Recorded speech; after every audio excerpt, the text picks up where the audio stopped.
बहुत समय पहले की बात है। एक छोटा सा गांव था, रामपुर, जहां भरत नाम का एक किसान रहता था। भरत के 4 बच्चे थे, 3 बेटा और 1 बेटी। भरत के चारों बच्चों की शादियां हो चुकी थी। सभी तीनों बेटे और बहुएं बिजनेस के सिलसिले से हमेशा शहर में ही रहते थे।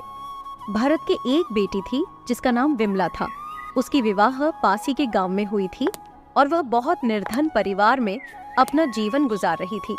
फिर एक दिन भरत की पत्नी बोली, सुनिए जी, मैं कई दिनों से आपको बोल रही हूँ कि मुझे बच्चों की बहुत याद आ रही है। उनसे मिलने शहर चलते हैं, पर आप हो कि मेरी एक नहीं सुनते। ऐसी बात नहीं है, मेरा भी मन हो रहा है अपने बच्चों से मिलने का, पर क्या करूं, खेत में भी बहुत काम है। और देखो ना, 2 साल बाद कितनी अच्छी बारिश हुई है। अगर हम शहर चले गए तो यहाँ का फसल कौन लगाएगा? तो आप कुछ कीजिए ना कि हम शहर कैसे जाएं? बच्चे तो यहाँ आ नहीं सकते। ठीक है, मैं ऐसा करता हूँ, कल से 2 आदमी काम पर रख लेता हूँ। अगले 2 दिनों में सारा काम खत्म हो जाएगा। तब तक तुम शहर जाने की तैयारियां करो। और हाँ, बहू के लिए गाजर का हलवा ले लेना, उसे बहुत पसंद है। अगले दिन सुबह होते ही भरत 2 आदमियों को लेकर अपने खेत पर काम करने के लिए निकल गया। देखो भाई, 2 दिनों में सारा फसल लग जाना चाहिए। मैं तुम दोनों को 4 दिनों की मजदूरी दूंगा, क्योंकि मुझे अपने बेटे से मिलने शहर जाना है। समझ गए ना? हाँ साहब, समझ गया। ठीक है, तो फिर काम पर लग जाओ। और हाँ, प्यास लगेगी तो उस तरफ तालाब है, वहाँ से पानी पी लेना। मेरी तबीयत कुछ ठीक नहीं लग रही है, मैं कुछ देर उस पेड़ के नीचे आराम कर लेता हूँ। दोनों आदमी खेतों में जोर शोर से काम करने लगते हैं। फिर थोड़ी देर बाद अचानक भरत के पेट में तेज दर्द होता है और वह कराहने लगता है। अरे देखो ना, मुझे क्या हो गया, मेरी पेट में बहुत दर्द हो रहा है।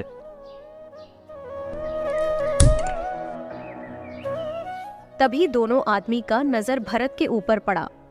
दोनों आदमी उस भरत के पास गए, तब तक उसकी मौत हो चुकी थी। फिर दोनों आदमी भरत को लेकर उसके घर आ गए।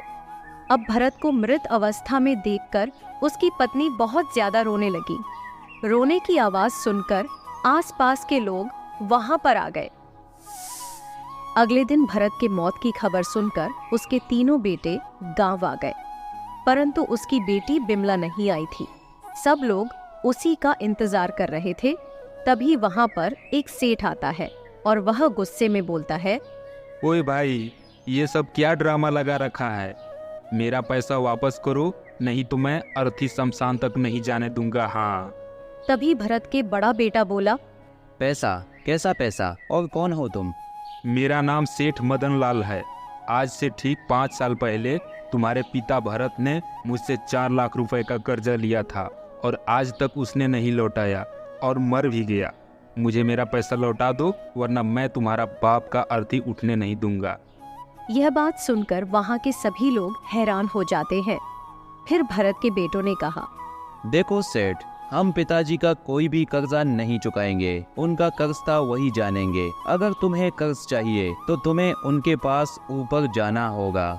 हाँ भैया, तुम ठीक कहते हो, उनका कर्ज भला हम क्यों दे? वैसे भी वह अब इस दुनिया में नहीं है। अगर तुम्हें कर्ज चाहिए तो ऊपर चले जाओ या इस अर्थी को ही ले जाओ, लेकिन मैं पिताजी का कर्ज 1 रुपए भी तुम्हें वापस नहीं करूंगा। ले जाओ अर्थी। ये बात सुनकर पूरा गांव के लोग भरत के तीनों बेटों पर थूकने लगे। फिर भरत के भाइयों तक यह बात गई।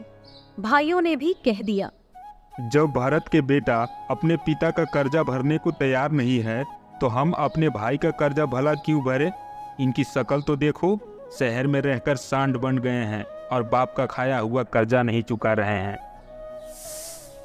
इसी तरह भरत के अर्थी को रुके हुए काफी देर हो गई थी, पर कोई भी अर्थी को हाथ नहीं लगाया। फिर कुछ देर बाद भरत की बेटी विमला वहां पहुंचती है। जब उसे पता चला कि सेठ का कर्ज चुकाए बिना उसके पिता की अर्थी सेठ नहीं उठाने दे रहा है, तो उसकी आंखों में आंसू आ गए और वह अपने सारे जेवर और पैसे सेठ को देते हुए बोली, सेठ जी, ये सारे पैसे और जेवर लेने के बाद भी अगर आपका कर्जा रह गया हो तो अगले 2 महीना में मैं आपका बचा हुआ सारा कर्जा चुका दूंगी। लेकिन इस समय मुझ पर दया करके मेरे पिता की अंतिम यात्रा को मत रोकिए। लड़की की यह बात सुनकर सेठ की आंखें भर गईं। उसने तुरंत उस जेवर और पैसे को उसे वापस कर दिया और कहा, मुझे माफ़ कर दो बेटी, मुझे ये सब नहीं चाहिए, मुझे इनकी कोई आवश्यकता नहीं है। दरअसल बात ऐसी है कि तुम्हारे पिता ने मुझसे कर्ज नहीं लिया है, बल्कि मैंने उससे कर्ज लिया था और आज कर्ज लौटाने आया हूँ। यह सब सुनकर वहां पर खड़े लोग आश्चर्य से चौंक जाते हैं। आज से 2 साल पहले मैं एक बड़ी मुसीबत में फंस गया था। मेरा अनाज का पूरा गोदाम जलकर भस्म हो गया था और उस समय मेरे पास एक भी पैसा बचा नहीं था।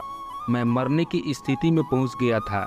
ऐसे कठिन समय में तुम्हारे पिता भरत ने मुझे 4 लाख रुपए देकर मेरी मदद की थी। वह इतना भला आदमी था कि वह आज तक मुझसे एक भी रुपया ब्याज नहीं लिया, न कभी अपना मूलधन मांगा। पर आज जब मैं भरत का कर्जा वापस लौटाने आया तो मुझे पता चला कि उनका देहांत हो चुका है। इसलिए मैं बड़ी सोच में पड़ गया कि यह 4 लाख रुपए मैं किसको दूं।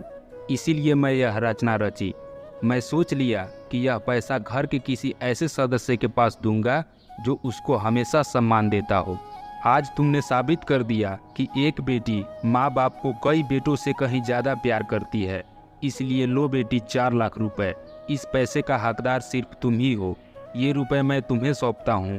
तुम्हारे जैसा बेटी हर घर में हो जो अपनी माता पिता का ख्याल रखे और उनके लिए अपना सब कुछ त्याग कर सके। ये सब देखकर भरत के तीनों बेटों और भाइयों का सर शर्म के मारे झुक जाता है। दोस्तों, यह बात बिल्कुल सच है कि माता पिता को एक बेटे से कहीं ज़्यादा एक बेटी प्यार और सम्मान देती है। इसलिए मेरे तरफ से दुनिया के सभी बेटियों को नमन है। बेटी बचाओ, बेटी पढ़ाओ।